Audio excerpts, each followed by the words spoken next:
Lucas Grant had everything. He lived in a high-rise apartment in New York City, filled with the latest technology, smart glass walls, and silent AI systems that answered his every command. At just 32, he had built the most powerful tech company in the country. People called him a genius. Some called him a machine. But no one ever called him kind. He didn't care. He had one rule: never trust anyone. Especially not women. His past was filled with betrayal. His mother had abandoned him. His first love stole his code and sold it to a rival. Since then, Lucas had chosen isolation. Business over emotion. Logic over love. He believed love made people weak, and Lucas never allowed himself to be weak. One cold night in December, Lucas returned from a high-security meeting with defense contractors. His AI assistant, Nova, had just signed a deal to control defense satellites. On his way back, Lucas's car took a different route due to a protest downtown. As he passed an empty bus stop under a broken streetlight, his eyes caught something. A figure, small and still, wrapped in a dirty gray hoodie. The wind howled. Snow had started to fall. It was a girl, maybe 18 or 19. She had no shoes. Her skin was pale. She sat curled up, hugging her knees. Lucas's car slowed down on its own. The AI voice spoke softly. Warning. Anomaly detected. He frowned. What anomaly? That girl, something is off. Her heat signature is too low. But she's alive. Lucas looked again. Her eyes opened for a second. In the darkness, he thought he saw them shine a strange silver glow. Then they closed again. He could have told the driver to keep going. He could have ignored it. It wasn't his problem. But something deep inside his mind whispered. She doesn't belong here. Lucas opened the door and stepped into the cold. The air bit at his face. He walked toward the bus stop, keeping a safe distance. Hey, he said. Are you all right? No answer. He stepped closer. Her breathing was slow, like she was almost frozen. Her hoodie was torn at the sleeves. She looked fragile, lost. Lucas paused. His mind told him to walk away. But Nova whispered again. She's not in the city database. No ID. No trace. Lucas hesitated. Then he made a decision. Bring the med kit. And turn on internal heat. She's coming with me. Back at the apartment, she slept on the guest bed. Wrapped in soft blankets. Next to her, a cup of hot tea and fresh clothes waited. Lucas didn't usually keep visitors, but tonight was different. He scanned her fingerprints. Nothing. Face scan, failed. Iris scan, failed. It was like she didn't exist. He looked closer at her. She wasn't just beautiful, there was something unreal about her. Almost too perfect. Her skin had no marks. Her breathing, now steady, followed a rhythm not fully human. Lucas asked Nova, is she enhanced? Unknown biology. Recommend full scan. Lucas sat down, watching her sleep.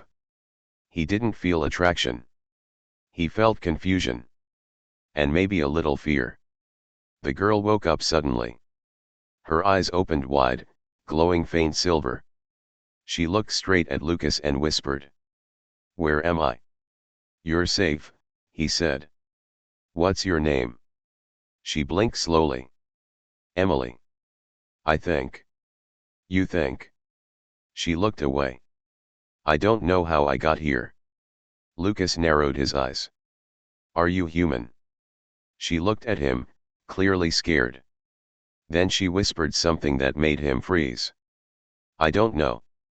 Over the next hour, strange things started to happen. The lights flickered. Nova glitched. Cameras turned off on their own. The system restarted twice without command. Lucas had built Nova to control nuclear satellites. Nothing should shake it. Except Emily. When he walked into the room again, she was staring at a floating screen, one she didn't touch. It moved when she moved her eyes. Her hands glowed faintly, but she didn't notice. Lucas stopped. "Emily, what are you?" She shook her head, eyes filling with tears. "They told me to run. I don't remember who. But they're coming." "Who's coming?" She looked at him, terrified. "Not people. Something worse.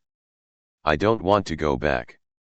Lucas felt something he hadn't felt in years. Not anger. Not fear. Protectiveness. Then Nova interrupted. "Unidentified object detected. Entering Earth's orbit.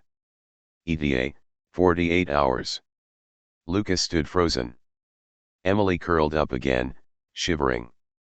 Something was coming to Earth. And it was coming for her. Lucas didn't sleep that night. He sat in his office, watching Emily through a security camera. She slept quietly under a blanket, but his apartment wasn't quiet. His AI assistant, Nova, kept flashing alerts. The system was unstable. Lights dimmed on their own. Data files disappeared and reappeared. Even the satellite connection broke for 6 seconds, something that had never happened before. And it all started when Emily arrived. Lucas zoomed in on her face. She looked calm. Peaceful. But Lucas knew something was wrong. Something big. No normal girl could do this to his system. He opened a secure voice command. "Nova. Full scan. Level 9. Target, Emily. Scan complete. Results, unknown. DNA structure unclassified. No matches in Earth database." Lucas stared at the screen. "You're telling me she's not human?" "She is part human. But, something else." In the morning, Emily walked into the kitchen. She wore fresh clothes Lucas had left for her. She moved slowly, looking around as if the place was strange. She held the cup of tea with both hands like she had never felt warmth before. Lucas watched her closely. "I ran a scan," he said. "You're not from any country on Earth. You have no ID, no records. You just don't exist." Emily looked down. "I didn't lie," she said softly. "I don't remember who I am. But I know this. I wasn't born here." Lucas folded his arms. "Are you an alien?" She looked up, eyes wide. "I don't know what I am. I just know I was somewhere, dark. Cold. People spoke in strange voices. Machines everywhere. I escaped." Lucas sat across from her. "Escaped from where?" Emily closed her eyes. "They called it a lab. But it wasn't human. It was higher. Smarter. I saw stars. I saw planets. Then I ran. I remember falling. And then I woke up at the bus stop." Lucas was quiet. Nova beeped again. "Alert. Incoming object now in low orbit. Energy signature not Earth-based." Lucas asked, "What kind of object?" "Unknown. Large. Silent. Watching." Emily froze. "They found me." Lucas stood up. "Who found you?" Emily shook her head. "They're not people. Not like you. They created me, or maybe they changed me. I don't know. But they don't want me to feel emotions. They called it a failure. I started feeling sadness, joy, love." Lucas stared at her. "They're coming back to take you." She nodded. "They always take back what escapes." Lucas walked to the window. The city looked normal. People walked on sidewalks. Cars moved. Nothing seemed wrong. But above that sky, something waited. He turned to Emily. "You said they don't want you to feel." She nodded. I was part of a test. They were studying human emotions. They wanted to know why humans choose love over logic. I felt too much. So they tried to erase me.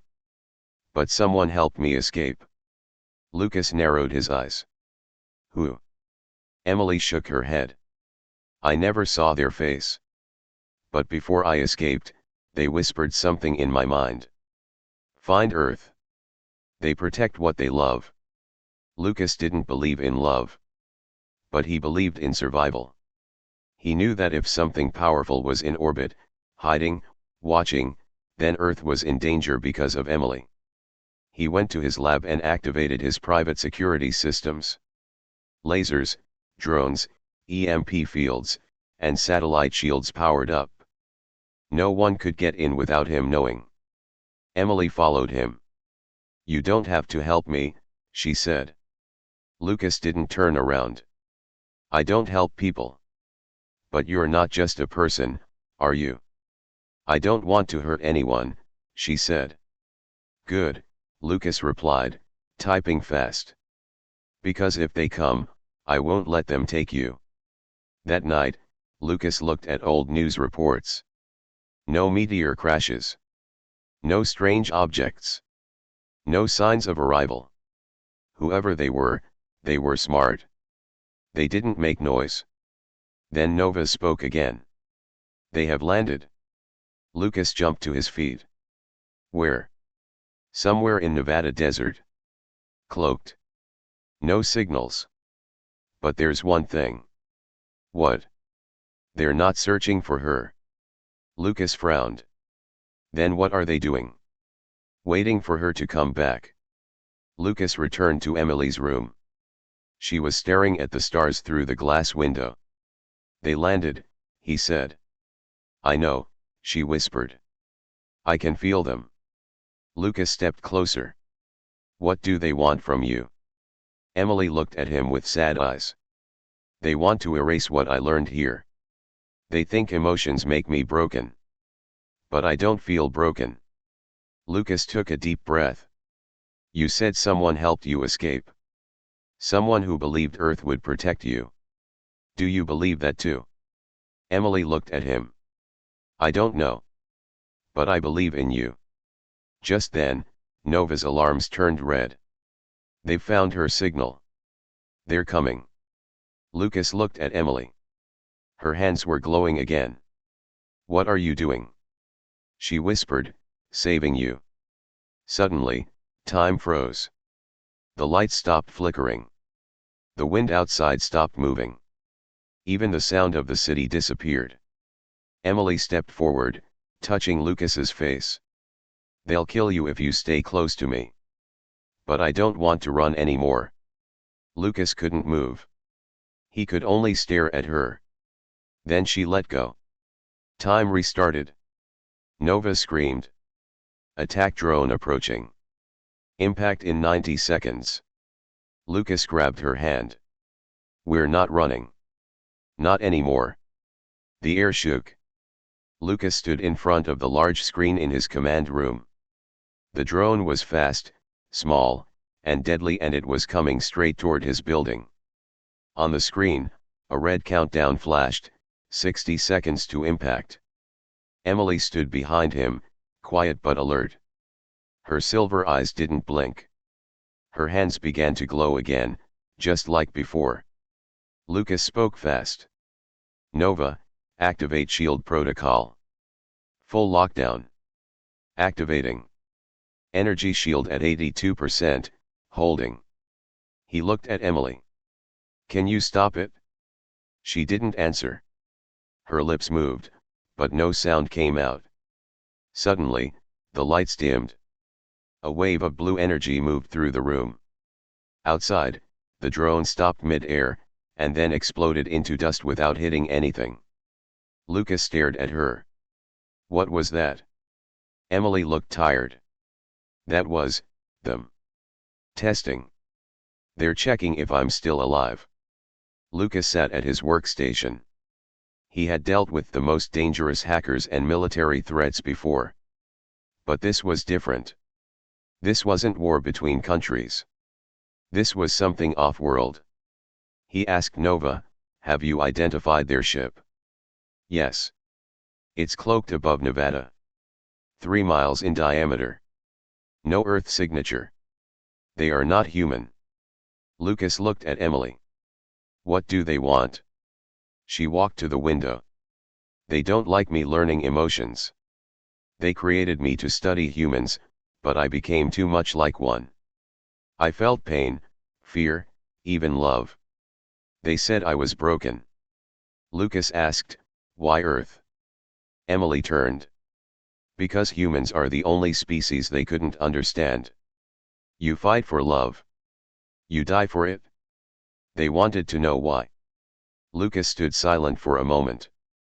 His whole life, he believed love made people weak. He avoided feelings.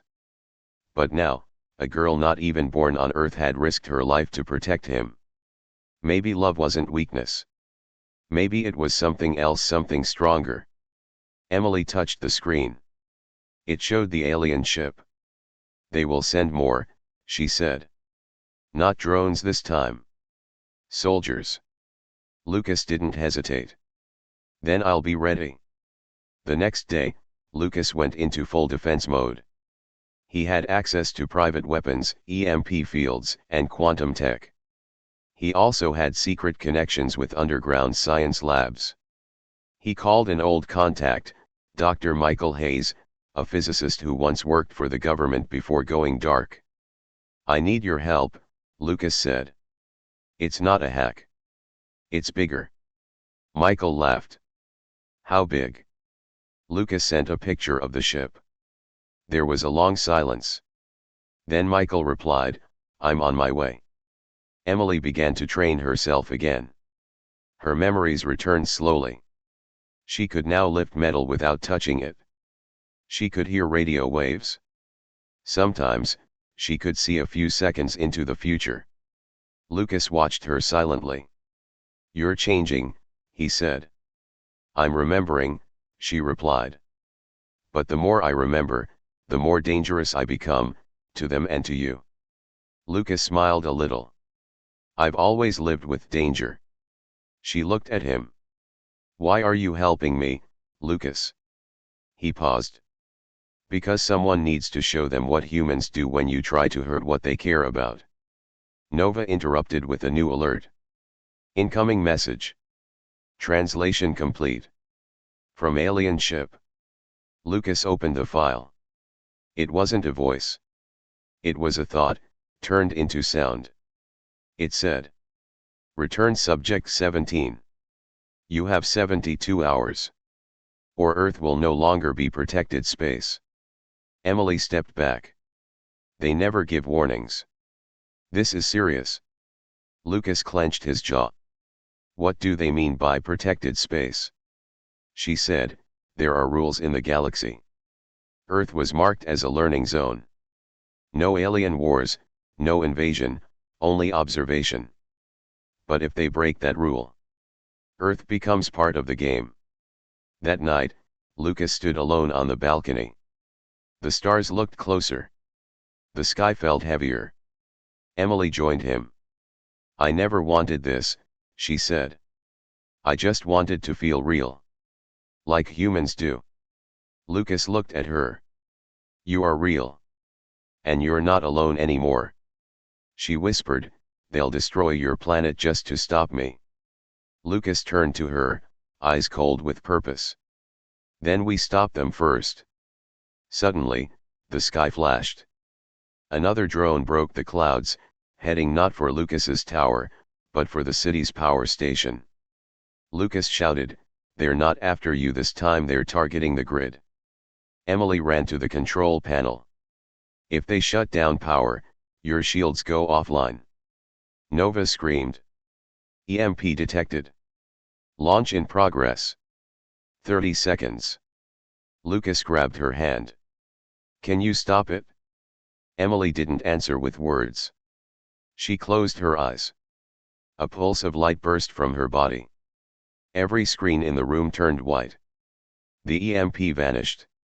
The drone stopped, and exploded from inside. Lucas stood in shock. "You're not just powerful. You're a weapon." Emily opened her eyes. "That's why they fear me. But I don't want to be a weapon. I want to be free." Lucas looked at her. "Then let's fight for that." The attack on the power grid changed everything. Lucas now understood one thing clearly: the enemy wasn't playing games. They weren't here to talk or make peace. They wanted Emily, and they were willing to burn the earth if that's what it took. And Lucas had already made his choice. They can't have her. In just 24 hours, Lucas turned his luxury apartment into a war bunker. His underground vault held experimental tech, invisibility drones, soundless weapons, and plasma shields. He had never used them before. They were built for Earth's worst-case scenario, and now that scenario had arrived. With help from Dr. Michael Hayes, they began to build what they called the Nest, a full defense system to hide Emily from scans, signals, even time-based tracking. Lucas gave one order: no one finds her again. Meanwhile, Emily grew stronger. She trained daily, controlled her energy, focused her mind. She no longer floated by accident. Now she could lift steel panels, control electronics with a glance, and stop moving bullets mid-air. But every time she used her power, it drained her emotionally, not just physically. She told Lucas, "I'm not a machine. If I keep doing this, I might lose what makes me, me." Lucas said softly, "Then don't fight like a machine. Fight like a human." On the third night, a message came from space. It appeared on every screen in Lucas's system. A face humanoid, but not quite. Skin like ice. Eyes black and hollow. The voice echoed, deep and slow. "I am General Corin of the Etherian Empire. You are holding stolen property. Subject 17 must return. You have 24 hours. Lucas replied through the comm system. "She's not property. She's a person. And she's not going anywhere." Corin's face didn't react.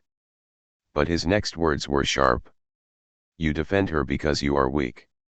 Your species is weak. You choose love over logic. That is why your kind will never rule the stars." Lucas leaned closer. "Then let me show you what love can do." The next morning, Lucas called a global blackout of his system. The Nest went off-grid. His apartment vanished from all maps. They were now hidden, silent, and invisible. But they knew a war was coming. Corin wasn't bluffing. And Lucas had never backed down from a fight. That night, Lucas and Emily sat on the rooftop. The stars looked peaceful, but they knew better. Somewhere up there, warships floated silently, waiting. Emily said, "I used to think humans were strange. You feel too much. You break easily. But now, I think that's what makes you strong."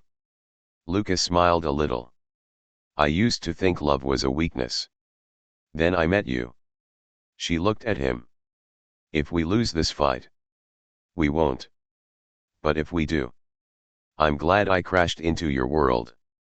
The first ship landed in the desert at 2:07 a.m. No lights. No noise. Just a ripple in the sky, like glass bending.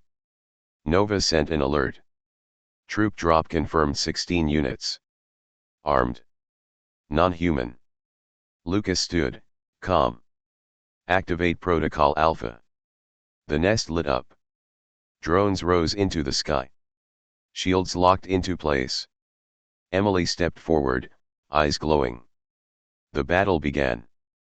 Outside the Nest, the Etherian soldiers attacked with silent weapons: gravity bombs, neural disruptors, quantum blades. But Lucas was ready. His tech anticipated their moves. His drones struck fast and smart. Emily joined the fight, her energy blasting through the air. She didn't just defend, she outsmarted them. Her emotions gave her instinct. Her human side made her unpredictable. They fought side by side, human and hybrid, and pushed the invaders back. Inside the ship, General Corrin watched the battle in silence. He turned to his second in command. "We underestimated him. He is not like other humans." The officer asked, "Should we retreat?" Corrin shook his head. "No. We change the plan. We take the girl. We destroy the man." Suddenly, a second beam of light hit the sky. Another ship. Bigger. Armed. Heading straight for the nest. Emily looked up. "They're coming for real now." Lucas gritted his teeth. "Then we stop playing defense." He turned to Dr. Hayes. "Is the quantum drive ready?" Dr. Hayes nodded. "We can teleport out. But only one of us. Not both." Emily said, "No. We stay and finish this." Lucas looked at her. "If I die, at least I die believing in something for once." She took his hand. "You won't die. Not today." As the second ship arrived, the nest opened fire. And above Earth, the final battle for Emily and for humanity began. The second ship blocked out the moon. It hovered above New York like a silent mountain in the sky. No sound. No lights. Just a presence cold and heavy enough to make birds fall from the air and cars stop in the streets. Inside the nest, Lucas stood at the control table. His eyes were locked on the screen. Emily stood beside him, her hands glowing, her face calm but pale. Dr. Hayes was behind them, entering final commands into the system. "They're not here to fight anymore," Emily said. "They're here to erase." On board the ship, General Corrin gave his last order. "Send the memory bomb. Wipe everything. No survivors. No witnesses." Within seconds, a new weapon formed under the ship, a silver orb, glowing red at the center. It wasn't meant to explode. It was meant to delete memories, destroy thoughts, and turn everything living into silence. Emily stepped forward. "I have to stop it," she said. Lucas grabbed her hand. "We'll stop it. Together." Emily shook her head. "If I use all my power, I won't come back." Lucas stared at her. "You're not a weapon." "I know," she whispered. "But I want to protect the world that made me feel alive." Dr. Hayes shouted, "There's a way. We can send her into the ship with the quantum pulse. If she can disable their core, they lose control of the bomb." Lucas asked, "What's the risk?" "Total system collapse. She might not make it back." Emily looked at Lucas one last time. "Do you believe in me?" He nodded. "More than I've ever believed in anything." The plan was simple and impossible. They used the nest's last energy surge to launch Emily directly into the alien ship, wrapped in a pulse field. As she flew upward like a shooting star, Lucas watched the sky, heart frozen. Inside the ship, alarms screamed. Soldiers ran. But Emily moved like light. She passed through walls, stopped weapons, bent time for seconds. She reached the core, a dark heart, alive with energy. And then she touched it. Outside, Lucas saw the memory bomb stop spinning. Then the entire ship began to crack, like glass under pressure. 1 second, 2, and then silence. The ship exploded in a burst of silver light, not fire, not sound, just pure white energy that lit the entire sky like morning. Then, darkness. Lucas fell to his knees. She was gone. Dr. Hayes ran the scanners. No signal. No life form. Nothing. "She did it," he whispered. "She saved the Earth." Lucas said nothing. He just stared at the sky where she vanished.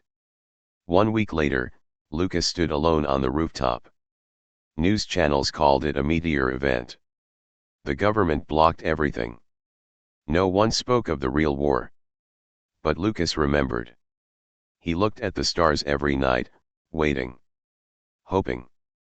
Then, one night, A light blinked above the clouds. Small. Soft. A voice came from Nova's speaker. Incoming transmission, from unknown origin. Lucas froze. The screen lit up. And there she was, Emily, floating in a golden space, alive, smiling. You were right, Lucas. Love is stronger than logic. Lucas smiled, tears in his eyes. Come home. He said no to love. But love didn't take no for an answer. And when the stars tried to take her away, he stood alone, and became the first human to fight for more than Earth. He fought for what makes us human, not our strength, but our heart.